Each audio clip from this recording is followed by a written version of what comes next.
At LBJI, we do a wide variety of interventional pain management techniques. A lot of those involve giving epidural steroids. And even though we tend to think of epidural steroids as sort of a generic one-size-fits-all injection, there are actually many different ways to give the administration of steroids to best suit that patient. Just as there are many versions of disc herniations or orthopedic conditions that can affect different parts of the spine, the spinal column, the nerves as they exit the spine. This is a model that shows that it's got a herniated disc in place. But these disc herniations can occur really at any part of the disc. By looking at the MRI and discussing the patient's symptoms, we can most appropriately inject the patient with the steroid medication.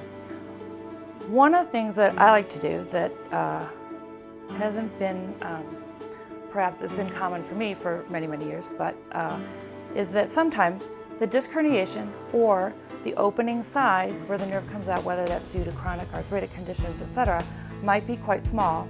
And when a transforaminal injection is performed, meaning an injection of some steroid medication that comes from just outside the spine, entering the neural foramen, and we want that medication to go inside as well as stay in that little space to provide a long-acting anti-inflammatory effect.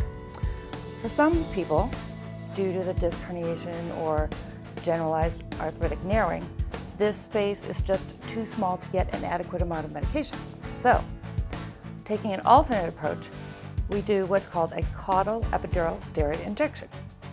Everybody has an opening down by the tailbone called the sacral hiatus. A little opening, so with the patient in the supine position or prone position, we go in through the tailbone and I can guide a tiny little flexible catheter while the patient's sleepy up to the appropriate level. I can steer to the right, to the left, right to the neural foramen. By doing that, instead of just administering the medication merely at the opening here, it's a much more precise way of placing that medication. When I put some dye in, we perform an epidurogram, and that shows us where liquid will flow, therefore where the steroid medication will flow.